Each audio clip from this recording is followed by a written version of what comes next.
안녕하세요. 커피앤크라임 채널에 오신 것을 환영합니다.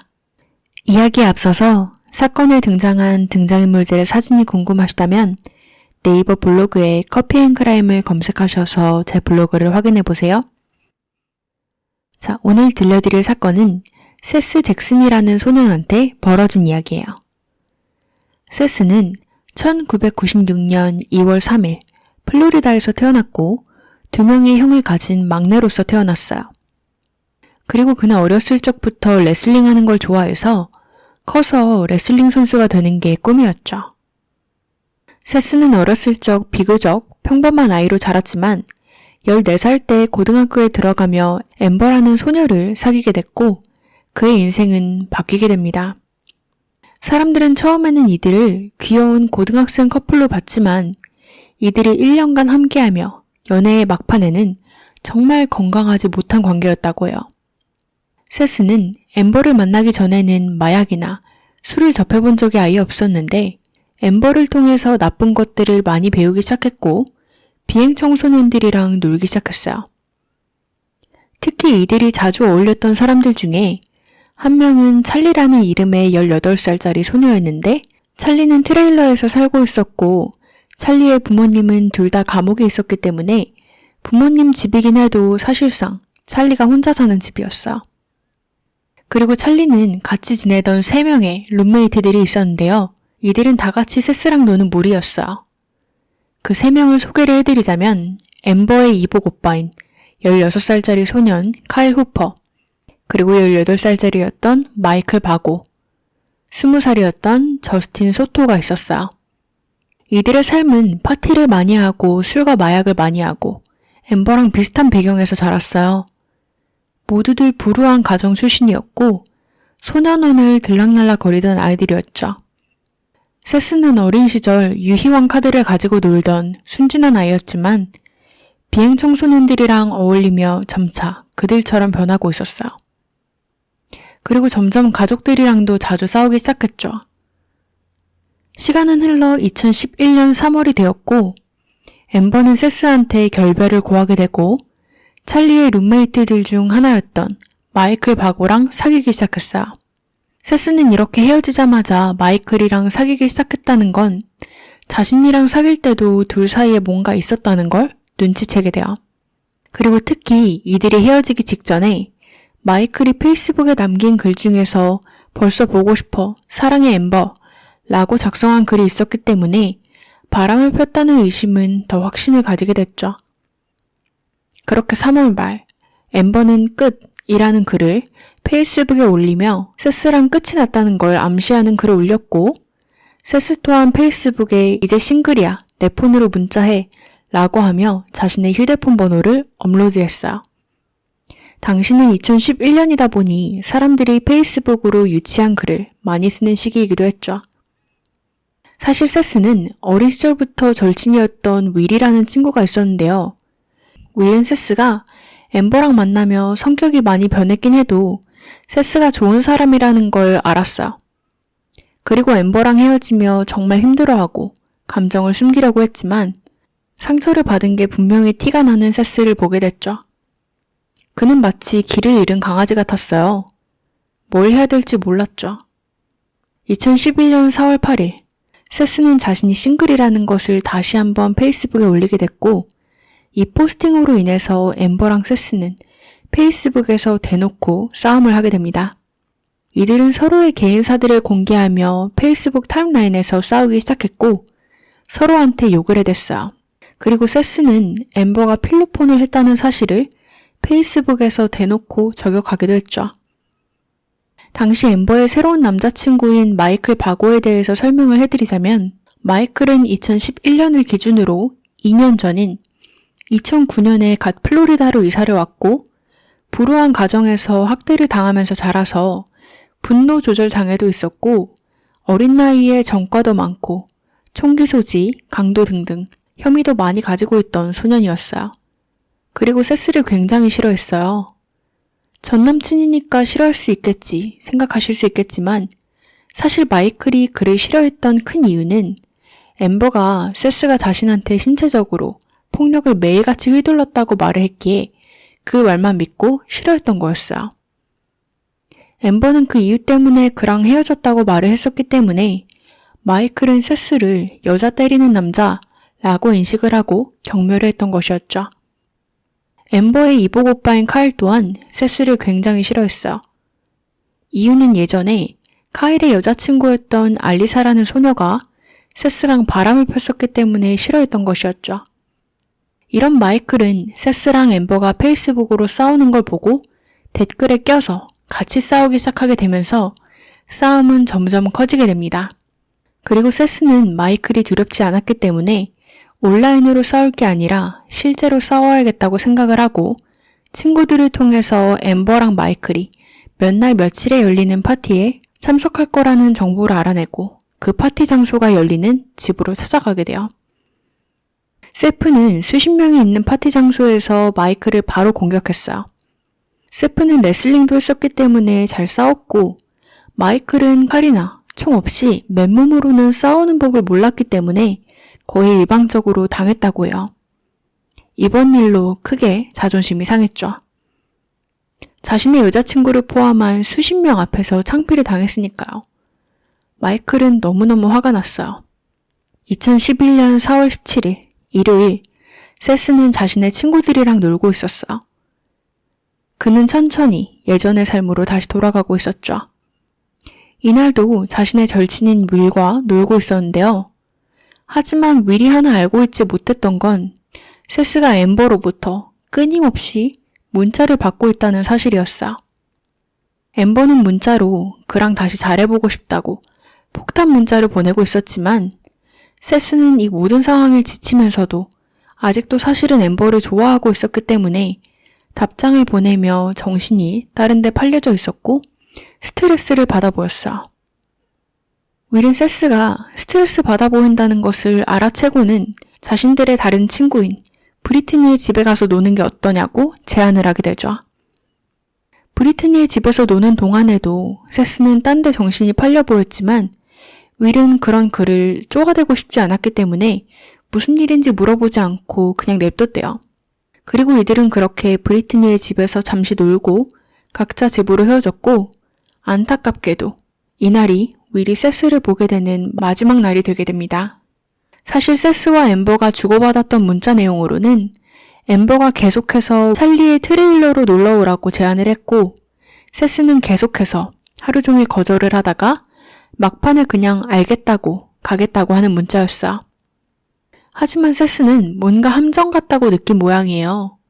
왜냐면 문자로 엠버한테 계속해서 이거 사실 함정 아니냐고 물어보기도 했고 찰리의 트레일러에 가면 다른 누군가 자신을 공격하는 게 아니냐고 질문을 여러 번 했지만 엠버는 아니라고 그를 안심시켰어요. 하지만 사실 이 트레일러에는 엠버만 있는 것이 아닌 마이클, 카일, 찰리, 저스틴 모두가 세스를 살해하려고 모여 있었어요. 다음 날인 18일 월요일, 세스의 엄마는 세스가 집에 돌아오지 않았다는 것을 눈치채게 됐고 걱정을 하기 시작했어요. 아들한테 아무리 연락을 해봐도 답이 없었기 때문에 월요일 저녁 엄마는 결국 경찰에 실종 신고를 하게 됩니다. 19일 화요일은 세스의 실종 사건이 뉴스에 나오게 됐고 뉴스 인터뷰에서는 울며 아들을 찾는 세스의 엄마가 나오기도 했어요. 당시 자신의 엄마랑 뉴스를 보고 있던 카일은 이 인터뷰를 보고 엄청난 죄책감과 후회가 바로 밀려왔다고 해요. 그래서 그 자리에서 바로 자신의 엄마한테 사실 하루 전에 자기랑 자기 친구들이 세스를 살해했다고 자백을 하게 됩니다. 하지만 카일은 엄마한테 말을 하면서 자신은 사실 보기만 했다고 직접적으로 일을 저지른 건 자신의 친구들이라고 말을 했어요. 카일의 엄마는 자신한테 말을 할 게 아니라 경찰한테 말을 해야 된다고 카일을 데리고 즉시 경찰서로 향했어요. 그날 엠버, 저스틴, 찰리 또한 모두 경찰서에 가서 조사를 받았지만 마이클은 어디에서도 찾을 수 없었어요. 집에도 없었고 마이클의 친구들한테 물어봐도 찾을 수 없었기 때문에 그가 숨어 있다는 게 분명했죠. 경찰들은 아이들을 모두 각각 다른 방에 두고 면담을 시작했어요. 인터뷰를 제일 먼저 시작한 건 저스틴이었어요. 저스틴은 이번 일과 전혀 관련이 없는 척을 했고, 심지어 엠버에 대해 얘기를 할 때도 자신의 친구가 아닌 찰리의 친구 엠버라고 칭하기도 했어요. 그리고 세스에 대해 얘기할 때는 그 백인 남자 세스인가 뭔가 하는 아이 아니냐며 그의 이름도 잘 기억이 안 나는 척을 했죠. 자신은 그저 찰리의 룸메이트일 뿐이라고, 이들 무리랑 친하지 않은 척을 했고, 일요일 사건 당일에 뭘 했냐는 질문에도 굉장히 애매모호하게 답을 했어요. 경찰은 바로 저스틴이 거짓말을 하고 있다는 걸 꿰뚫어 봤죠. 저스틴은 당시 직업 또한 없었기 때문에 주로 집에서 시간을 보냈다는 것 또한 알려져 있었고요. 경찰은 다른 식으로 저스틴한테 접근을 해보게 됩니다. 경찰은 사실 다른 아이들이 동시에 다른 방에서 조사를 받고 있는데 아이들이 모두들 저스틴을 지목하고 있다고. 그러니 저스틴이 사실대로 말을 하지 않으면 누명을 쓰고 감옥에 갈 수 있다고 말했죠. 그리고 저스틴은 바로 겁을 먹게 되고 사실을 말하게 됩니다. 동시에 옆방에서 엠버는 엄마랑 같이 취조실에 있었어요. 엠버는 당시 15살이었기 때문에 보호자의 동행이 필요했었죠. 엠버는 일요일 밤 9시 반경에 세스의 친구 브리트니의 집 근처에서 찰리와 자신 그리고 세스가 만났다고 말을 했어요. 밤 9시 반이었기 때문에 혼자 가기엔 위험한 것 같아서 찰리가 같이 가줬다고 했죠. 그리고 자신과 세스는 잠시 떨어져서 둘이 대화를 나눴다고 했어요. 그렇게 30분간 짧은 대화를 나누고 이들은 헤어졌고 찰리랑 자기는 찰리의 집으로 다시 돌아왔다고요. 그러다 1시간이 흘렀을까 갑자기 세스가 찰리의 집으로 나타났고 찰리가 문을 열어줬다고 합니다. 세스는 엠버랑 다시 대화를 하고 싶다고 했고 이들은 집에서 대화를 하고 있었는데 갑자기 자신의 이복 오빠인 카일이 소파에서 벌떡 일어나서 세스를 마구 때리기 시작했다고 했죠. 자신과 찰리는 무서워서 찰리의 방에 숨었고 방에서 들렸던 건 쿵쿵거리는 소리, 비명소리, 그리고 5발에서 6발 정도의 총성이 들렸다고 했어요. 그리고는 정막이 잠시 흘렀고 카일이 너 방금 무슨 짓을 한 거야? 라고 하는 소리가 들렸다고 했습니다. 찰리랑 엠버는 밖에 나가기가 너무 무서웠기 때문에 다음날 아침까지 찰리의 방에서 밤을 보냈다고 해요. 그리고 엠버는 마이크를 보지 못했다고 하기도 했어요. 그리고 다음으로 경찰은 찰리와 면담을 진행했습니다. 하지만 찰리랑 엠버의 증언 중에 말이 맞지 않는 점이 몇 가지 있었는데 우선 찰리는 엠버랑 자신이 세스를 만났던 장소가 브리트니의 집 근처가 아닌 자신의 집 근처라고 했어요. 또 찰리는 마이클을 봤다고 얘기를 하며 마이클이 이 일에 대해서 어디 가서 말하면 다들 죽일 거라고 했다는 것까지 진술을 했어요. 다음은 카일이었어요. 우선 이 사건을 제일 먼저 자백한 것도 카일이었고 제일 죄책감이 커 보였기 때문에 카일의 진술이 제일 신빙성이 있다고 경찰은 판단을 했지만 그럼에도 카일 또한 자신은 연관이 없다고 진술에 큰 구멍을 냈기 때문에 경찰은 계속해서 퍼즐을 맞춰야 됐었어요. 카일은 사건 당일 일요일 아침 찰리의 집에서 자신의 친구 브랜던과 놀고 있었는데 마이클이 와서 마약을 하기 시작했다고 해요. 그리고는 찰리, 저스틴, 마이클, 엠버 이렇게 늘 같이 놀던 무리들이 다 모였고 자신은 그 약이 뭔지 몰랐기 때문에 마이클이 그 약을 하고는 잔뜩 흥분을 해서 오늘 밤 살인을 저지르고 싶다고 말을 하면서 너희들도 같이 살인할래? 라고 제안을 했다고 합니다. 그리고 놀랍게도 모두들 동의를 했다고 해요. 그리고 마이클은 모두들 살인하는 데 동참을 하기만 하면 나중에 걸려도 마이클 본인이 다 책임을 지고 감옥에 가겠다고도 했어요. 카일은 나중에는 살짝 자신이 세스의 머리를 3번 내려치긴 했다고 밝히기도 했죠. 경찰은 이제 개개인들의 스토리를 다 받았으니까 이번에는 아이들을 모아놓고 이들이 어떻게 행동하는지 살펴보게 됩니다. 처음으로 이들은 이복남매인 카일과 엠버를 한 방에 보냈어요. 이 방에는 이들의 엄마도 있었죠. 카일은 엄마를 보자마자 엄마의 자식들 모두 감옥에 갈 거라고 모두들 책임이 있다고 했어요. 그리고는 갑자기 새로운 이름이 카일의 입에서 나오게 되는데요. 카일은 제임스라는 남성에 대해서 이야기하기 시작했어요. 경찰들은 처음 들어보는 이름이었죠. 그리고 경찰은 엄마한테 방에서 나가달라고 부탁을 했고 찰리와 저스틴을 이들과 같은 방에 들여보내게 됩니다. 이들의 대화를 지켜본 경찰들은 마이클이 주도자인 건 확실하고 마약을 했다는 것도 확실하다는 걸 알아차리게 돼요. 그리고 이들한테 살인을 제안할 때 새로운 인물 또한 그 자리에 있었는데 그 인물은 앞서 카일이 언급했던 제임스라는 남성이었어요. 이 제임스라는 남성은 이들의 또래도 아닌 무려 37살의 남성이었어요. 그리고 카일과 앰버의 전 새아빠이기도 했죠. 왜 37살이나 된 사람이 자신이랑 연관이 없는 전부인의 아이들이랑 놀고 있었는지는 미지수예요. 이들은 어쨌든 마이클의 제안을 받아들이고 누굴 죽일지 고민을 하다가 세스로 정하고 살인을 저지르기로 한 거라는 것도 경찰은 이들의 대화를 지켜보다가 파악을 하게 됩니다. 앰버의 역할은 세스를 꼬셔서 찰리의 집으로 불러들이는 것이었고요. 세스가 집으로 들어왔을 때 카일은 실제로 소파에 앉아 있었다고요. 그리고 앰버가 잠시 비켜줄 수 있냐고 말을 했죠. 이것은 그들만의 신호였어요. 카일은 그렇게 마이클의 방으로 들어가게 됐죠. 카일은 마이클의 방에 들어가자마자 다시 생각해보기 시작했어요. 갑자기 불안해졌죠.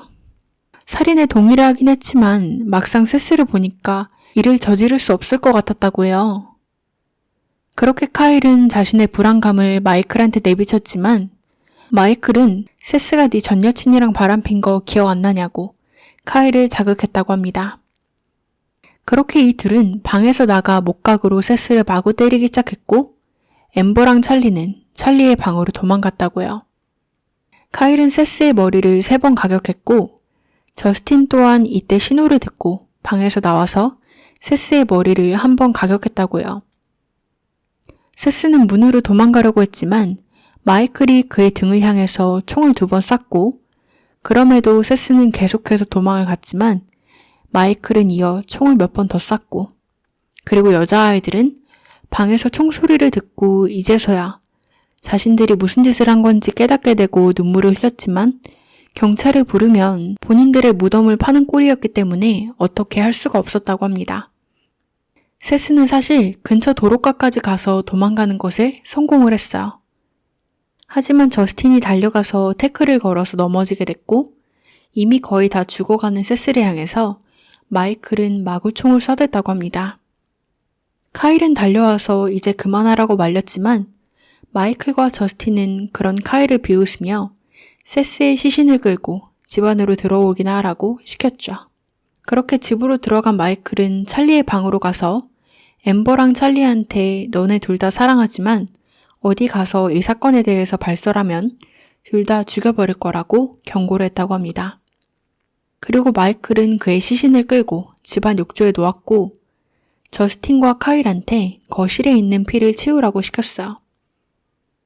그리고 여자아이들한테 가서는 밖에 나가서 세스의 시신을 태울 수 있게 나무를 준비하라고 했죠. 그리고 자신은 세스가 있는 욕실로 가서 문을 닫았다고요. 문이 닫혔기 때문에 아이들은 마이클이 뭘 하는지 볼 순 없었지만 그들은 마이클이 사이코처럼 욕을 하고 소리를 지르고 총성을 몇 발 더 들었다고요. 마이클은 그렇게 화장실에서 20분가량을 있다가 나왔고 저스틴과 카일한테 세스의 시신을 불에 태워 처리하라고 시키게 되지만 그 전에 잠시 할 게 있다면서 세스의 시신을 가지고 장난을 치기 시작하게 됩니다. 정말 즐기는 것처럼 말이죠.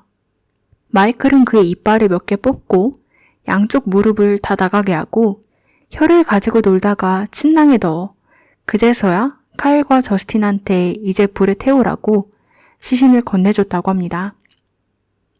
그리고는 저스틴한테 시신이 제로 변할 때까지 딴 데 가지 말고 똑똑히 지켜보라고 시켰다고 했죠. 그리고 저스틴은 집에서 모두들 파티를 하고 축하하는 걸 들었다고요. 자신은 이걸 지켜보라고 시켜놓고 자기들끼리 파티를 하는 걸요.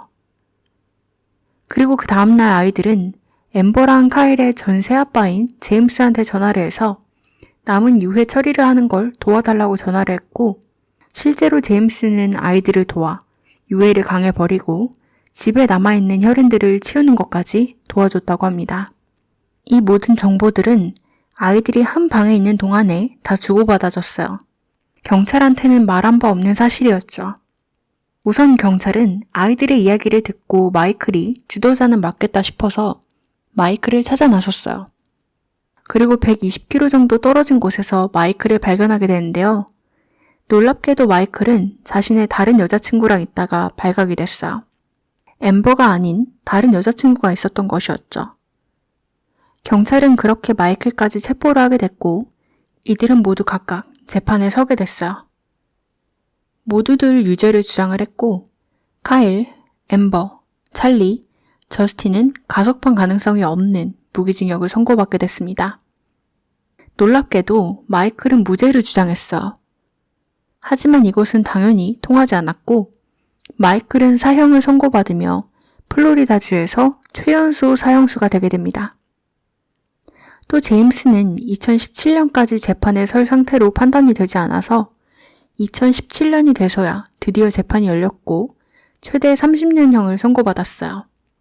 그리고 찰리는 무기징역을 선고받았음에도 2020년 재심의 기회가 주어져 재심을 거쳐서 지금은 석방이 됐고 새 신분으로 잘 살고 있다고 합니다. 엠버랑 카일 또한 2016년에 재심을 했지만 그들은 가석방이 되진 않았고 대신 25년 후 가석방 가능성이 있는 무기징역으로 바뀌어서 카일의 나이 45살, 엠버의 나이 44살 때 운이 좋으면 가석방 가능성이 있을 수도 있다고 해요. 법이 참 불공평하다는 생각이 들어요. 여러분들의 생각은 어떠신가요? 여러분들의 의견 댓글로 많이 남겨주세요.